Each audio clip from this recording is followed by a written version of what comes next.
सुनील। क्या कुछ पद है आपके पास? मैं यहाँ पिछड़ा वर्ग कल्याण महासभा में सचिव के पद पे हूँ। कैथल से बिलोंग करता हूँ और आज हम यहाँ सभी SC-BC एकता मंच कैथल के माध्यम से यहाँ पे बड़े ही आक्रोश के साथ जुड़े हैं। सरकार, हरियाणा सरकार जो लगातार SC और BC के आरक्षण को ख़त्म करने के नए नए पैंतरे आजमा रही है, उसी पैंतरे में उन्होंने OBC के आरक्षण में क्रीमी लेयर के साथ छेड़छाड़ करके, या यूँ कहें कि संविधान के अगेंस्ट जाके उन्होंने जो नियम बनाया है कि वो जो मैं अभी विस्तार से बताऊंगा, उसके खिलाफ आज हम लामबंद होने जा रहे हैं और मुख्यमंत्री को, राज्यपाल को, प्रधानमंत्री को, NC-BC आयोग को, नई दिल्ली उसको ज्ञापन देने जा रहे हैं और DC के माध्यम से देने जा रहे हैं। सिर्फ कैथल में दी जा रहे हैं या अलग अलग? नहीं, पूरे हरियाणा में। आप लोग देखोगे, आपने अपने चैनल के माध्यम से और भी इंटरव्यू में देखा होगा कि पूरे हरियाणा में कल अम्बाला था, चरखी दादरी था, भिवानी था, परसों हिसार था और आज दिल्ली में जो विपक्ष के मुख्य नेता हैं चौधरी भूपेंद्र सिंह, उनके साथ मीटिंग चल रही है और उन्होंने और दीपेंद्र हुड्डा ने हाँ भर दिया कि हम बिल्कुल विधानसभा में और संसद में जो सत्र चल रहा है उसमें पुरजोर से आपके मांग उठाएंगे कि इस तरह रिजर्वेशन आप संविधान के खिलाफ जाके रद्द नहीं कर सकते। सेंट्रल गवर्नमेंट ने जहाँ एक फैसला लिया था कि जो क्रीमी लेयर बढ़ाया था, वही हरियाणा सरकार ने जो आप कह रहे हैं घटा दिए हैं। हाँ, सिर्फ हाँ जी, इसके बारे में मैं बताना चाहूँगा थोड़ा सा आपको विस्तार से कि जो सेंट्रल सरकार ने 6 लाख से 8 लाख किया था और अब 8 लाख को 12 लाख भी करने जा रहे हैं। वो उन्होंने एक आयोग बिठा रखा है, परंतु हरियाणा सरकार ने न केवल 8 लाख से 6 लाख क्रीमी लेयर की सीमा को निर्धारित किया है, बल्कि 6 लाख कम करके 2 लाख कम करके इसमें वो उसको ख़त्म ही कर दिया है। कैसे कर दिया है? जैसे सेंटर में और पूरे भारत में सभी राज्यों में जो क्रीमी लेयर की सीमा निर्धारित की है OBC कोटे में, उसमें सैलरी होती है जो कर्मचारी, चाहे वो सरकारी हो चाहे वो प्राइवेट है, सैलरी पर्सन है, जो सैलरी और कृषि से जो प्राप्त आय होती है वो इंक्लूड नहीं होती। ये क्रीमी लेयर में ही भारतीय मामले में, केशवानंद भारती मामले में तभी से, जब से क्रीमी लेयर तय हुआ था, ये तब से ही तय और पूरे देश में यही लागू है। परंतु हरियाणा में खट्टर सरकार RSS के हिसाब से चल रही है। वो क्या काम कर रही है? उन्होंने क्या किया, 8 लाख से 6 लाख घटा दिया इनकम, और उसमें साथ में जो भी, चाहे वो प्राइवेट जॉब कर रहा है, चाहे कोई दुकानदार है, चाहे कोई ITR भर रहा है, जो भी OBC से बिलोंग करता है, BC समाज से बिलोंग करता है, उनको उनकी सैलरी, उनकी आय 6 लाख में इंक्लूड कर दी, यानी कि शामिल कर दी। तो वो भी शामिल कर दी, साथ में जो भी खेती है उनकी, चाहे छोटी सी जोत है, खेती से संबंधित जो भी प्राप्त आय होती है उसको भी शामिल कर लिया साथ में। बल्कि परसों तो जो न्यूज़पेपर में खबर आई है उसमें हरियाणा सरकार का जो पिछड़ा और अनुसूचित जाति आयोग होता है, उसने साफ लिखा है कि सभी स्रोतों से आए, यानी कि इसके अलावा भी आप, मतलब जो भी जिस तरह से भी आय आती है वो सारी 6 लाख में इंक्लूड होगी। और इस तरीके से इन्होंने क्या किया कि OBC में जितने भी लोग शामिल हैं, BC वर्ग से हैं, वो सभी 6 लाख में आ जाएंगे, मैक्सिमम आ जाएंगे, 85% लगभग अभी कवर कर जाते हैं। और उनको इस प्रकार आरक्षण, बच्चों को पहले इन्होंने पिछले नोटिफिकेशन में क्या किया था कि सिर्फ एडमिशन, कहीं भी इंस्टीट्यूट थे उनमें एडमिशनों में ही इन्होंने बाहर किया था आरक्षण से, परंतु अब की बार एडमिशन के साथ साथ इन्होंने सर्विसेज में भी OBC को बाहर निकालने का काम किया है। और इस प्रकार ये चाहते हैं कि जो बच्चे, सीटें खाली रहेंगी, OBC को जब आरक्षण ही नहीं मिलेगा, जिनके बच्चे पढ़ रहे हैं, बड़ी मुश्किल से पढ़ा रहे हैं, अभी सीखे हैं कि बच्चों को पढ़ाएं, आरक्षण से थोड़ा सा आगे बढ़ाएं, उनके जीवन में परिवर्तन आए, जिसलिए ये आरक्षण हमें बाबा अंबेडकर साहब व ज्योतिबा राव फूले जैसे समाज सुधारकों के बड़े अथक प्रयासों से मिला था। उसको ख़त्म करने के लिए ये क्या कर रहे हैं कि जो अपने बच्चों को पढ़ा पा रहे हैं, जिनको सरकार की सहायता से या इधर उधर सराउंडिंग में लाइफ उनकी चेंज हुई थी, उससे वो बच्चों को पढ़ाने की कोशिश कर रहे थे, उन बच्चों के 6 लाख का क्राइटेरिया में आते ही वो उनको एडमिशन नहीं होगा, लॉ कॉलेजों में नहीं होगा, IIT में एडमिशन नहीं होगा, उनका MBBS की नीट की में क्वालिफाई करने के बाद भी एडमिशन नहीं होगा, और इस तरह वो सीटें खाली रह जाएंगे OBC की। और उसके बाद क्या करते हैं, जैसा कि आप लोग आज भी न्यूज़पेपर में पढ़ पाते होंगे, देखते होंगे कि नॉट अवेलेबल लिख देते हैं उसके आगे। जब OBC का आता है कि SC की इतनी मेरिट पहुंची, जनरल की इतने कैंडिडेट सेलेक्ट हुए, OBC का आता है तो नॉट अवेलेबल लिख के वो उसको जनरल में कन्वर्ट कर देते हैं। उन सीटों को, जो OBC की सीटें थी, उनको जनरल की सीटों में कन्वर्ट कर देते हैं। तो लगता है आपको कि जो सरकार है वो जो आरक्षण की बात करते हैं, तो जो संविधान का जिस समय संविधान बनाया गया था जी, तो उस समय जो बाबा अम्बेडकर साहब ने जो लेके अपना जो बात थी या आरक्षण को दिया था, वो क्या आज भी वो आप मानते हैं कि रेलिवेंट है आज के समय के अंदर भी? और क्या क्रिमिनल है उस समय के और आज के में फ़र्क है कि नहीं है? जी, मैं आपको बताना चाहूँगा आपके चैनल के माध्यम से, बड़ा ही आपका चैनल इस मामले में बहुत ही जागरूक है और लोगों तक सही बात पहुँचाता है। गोदी मीडिया नहीं है एक, तो आपको ये आपके चैनल के माध्यम से ये बताना चाहूँगा। अच्छा, जो आरक्षण मिले था उसमें संविधान में कहीं भी क्रीमी लेयर का कोई जिक्र नहीं है, कहीं कोई जिक्र नहीं हुआ था, क्योंकि जिस आधार पे आरक्षण मिला था वो सामाजिक और शैक्षणिक पिछड़ेपन के कारण मिला था, ना कि आर्थिक। क्योंकि इन जातियों का हमेशा से मनुवाद के हिसाब से, मनुवाद के नियमों के अनुसार वही कानून चलते थे। कानून का जो अभिशासन है, जिसके साथ आप और मैं अभी खुले में सांस ले रहे हैं, और मैं ये बात सरकार के खिलाफ भी आपको बात कह पा रहा हूँ, ये जो लोकतंत्र है ये सब हमें कानून के कारण मिल पाया, ना कि मनुवादी उन ग्रंथों के कारण। तो जिस मनुवादी नियमों के अनुसार इस देश की शासन व्यवस्था चलती थी, उसमें शोषण होता था वो सामाजिक आधार पे होता था, उनकी जाति के आधार पर शोषण होता था, शैक्षणिक पिछड़ेपन के आधार पे उनका शोषण होता था। तो अंबेडकर जी ने उसी के आधार पे आरक्षण दिया था। अब इन्होंने उसको ख़त्म करने के लिए समानांतर एक नया सिस्टम शुरू किया है, जैसे EWS है। तो ये कह रहे हैं कि हम ना पिछड़ेपन सिर्फ सामाजिक और शैक्षणिक को नहीं मानते, हम आर्थिक आधार पर जो पिछड़े हुए हैं किसी भी जाति में, हम उनको आरक्षण देंगे। तो EWS का कोटा बनाया, उसको 8 लाख दे रखा है सरकार ने, सेंट्रल सरकार ने 8 लाख दे रखा है। उसी तर्ज पे हरियाणा सरकार ने, यानी कि अगर कोई जनरल कैटेगरी में है, सामान्य कैटेगरी से है और उसकी 8 लाख तक की इनकम है, उसको ये गरीब मानते हैं। परंतु OBC में अगर वो पैदा हुआ है तो उसकी 8 लाख इनकम है तो वो अमीर है, यानी कि 6 लाख से कम को गरीब मानते हैं। तो यहाँ पे पहली बात तो यही जी, जो क्रीमी लेयर की बात है, संविधान में कहीं भी क्रीमी लेयर का कोई जिक्र नहीं हुआ था। उसके बाद तो क्या आप मानते हैं कि जो गरीब लोग हैं वो OBC में ही, SC वर्ग में ही है, अभी मतलब जनरल कैटेगरी में गरीब नहीं है? नहीं, जनरल कैटेगरी में गरीब हैं, इसीलिए EWS का हम विरोध नहीं करें, हमने कहीं विरोध नहीं किया। जबकि जब हमें आरक्षण मिला, हमारी जातियों का SC BC का आरक्षण मिला, आपको ध्यान होगा तो कैथल में भी करीब 28 बसें फूकी गई थी। जनरल के कुछ कैंडिडेट थे जिनको ये बात पच नहीं रही थी कि ये जो नीच जाति से बिलोंग करते हैं, जो ये भी अगर तरक्की करेंगे तो उनको सहन नहीं होना था ये बात। तो यहाँ पे बहुत, यहाँ क्या पूरे भारत में ही लाखों की करोड़ों की संपत्ति का सुहाग कर दिया गया था और बहुत लोगों ने तो आत्मदाह भी किया था जब हमें मिला।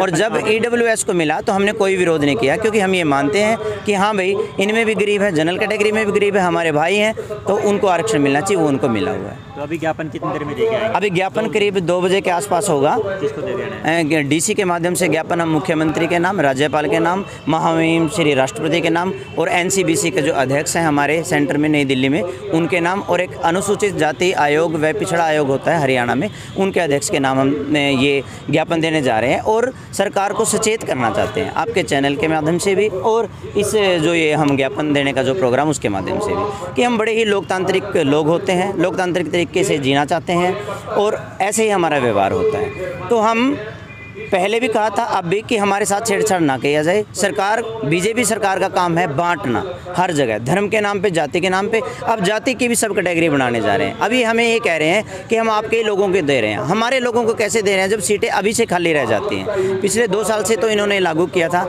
जबकि हाई कोर्ट में और सुप्रीम कोर्ट में, पीछे हम 28 अगस्त को सुप्रीम कोर्ट में ये केस जीत चुके हैं। केस जीतने के बाद भी उसने कहा कि आप दोनों नोटिफिकेशन है संविधान के खिलाफ है, उनको रद्द करें और आप नया नोटिफिकेशन जारी करें, जो 1995 का केशवानंद वाला मामला था उसके हिसाब से हो।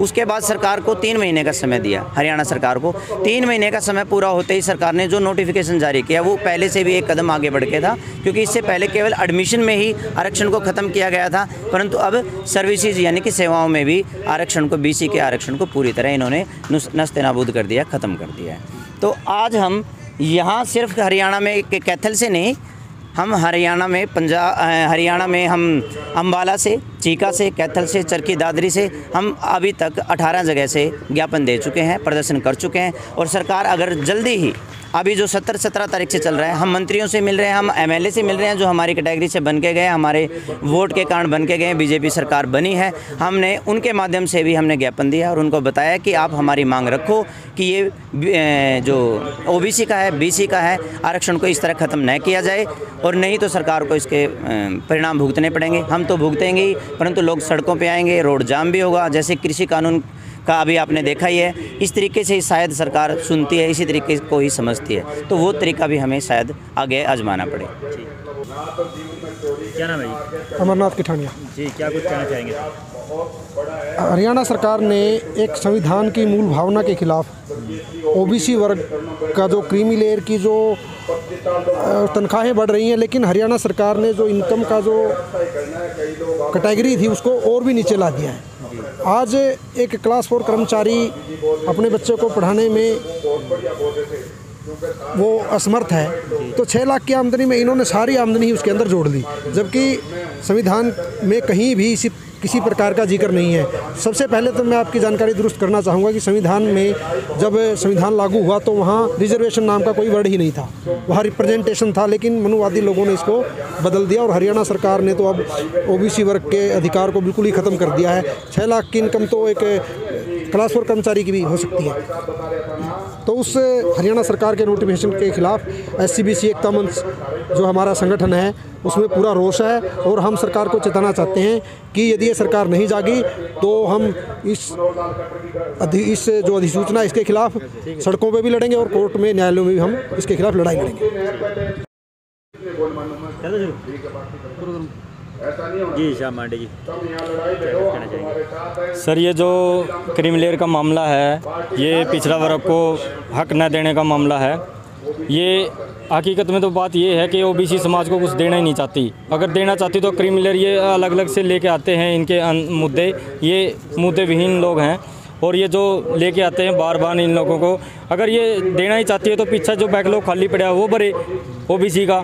ये अलग अलग से लेके आती, पहले बैकलॉग जो खाली भरे, पता लगे भाई ये हमारे ओबीसी की ETC है, तो ये जानबूझकर जो RSS के साथ मिलकर बीजेपी जो कर रही है संविधान ख़त्म करने के लिए, हम उसके विरोध में हैं और इसका डटकर विरोध करेंगे और जो ये राष्ट्रव्यापी हम आंदोलन इसको लेके जाएंगे। और जैसे किसानों ने एक बड़ा आंदोलन के रूप में बीजेपी को RSS को झुकाकर घुटनों पर ला दिया, हम ओबीसी समाज को, मूल निवासी परिवार सारा है हमारा SC/BC समाज, इसको घुटनों पर ला के छोड़ेंगे। सर क्या लगता है कि जो सेंट्रल गवर्नमेंट बढ़ा रही है और हरियाणा सरकार बढ़ा रही है, खेल हो रहा है? हाँ, ये तो RSS की कठपुतली होकर रह गया SCM, इसको पता ही नहीं है कि ज़मीनी हकीकत क्या है। अगर 6 लाख वाला जो एक नॉर्मल अगर पटवारी है या छोटा है, ये जो 4th क्लास के जो कर्मचारी है, उसकी भी आमदनी 6 लाख हो जाएगी एक साल में।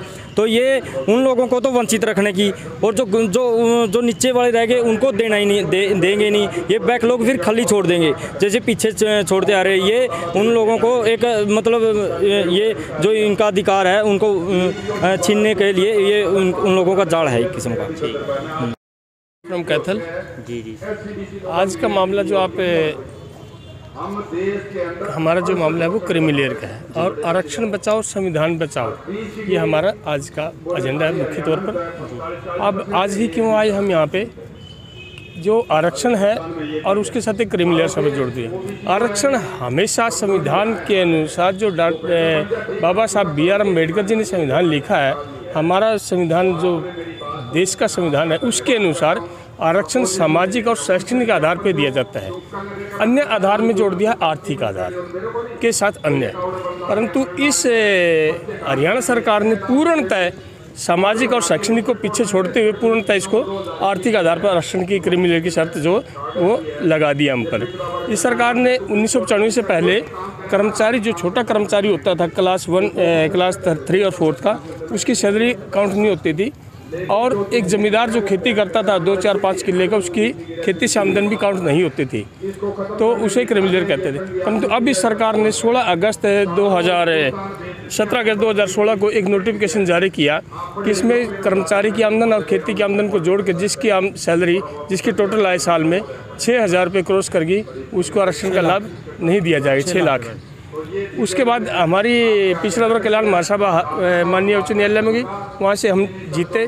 सरकार हमारे खिलाफ, उन लोगों के खिलाफ जिसको सरकार ने 80-90% वोट देकर बना, इनके खिलाफ सरकार सुप्रीम कोर्ट में गई, वहाँ से भी हमारी सभा जीत के आई।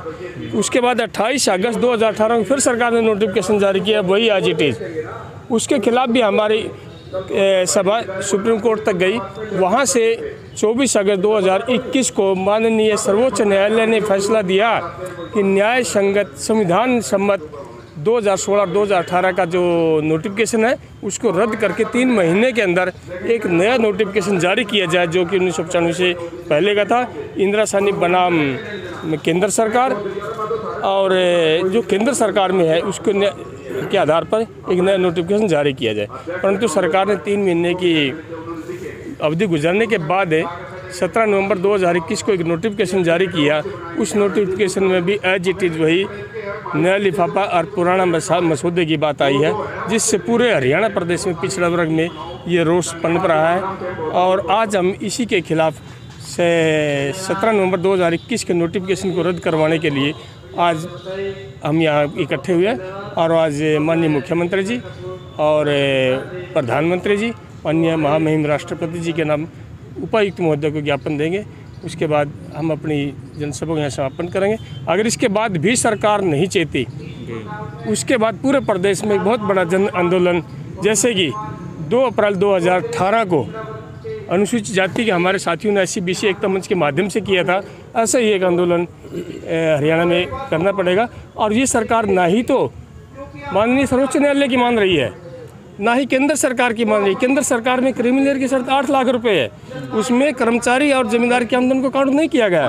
बट हरियाणा सरकार 6 लाख पे इन दोनों की सैलरी को जोड़कर हमसे जो हमारे अधिकार है वो छीनने की बात कर रही है। ठीक है।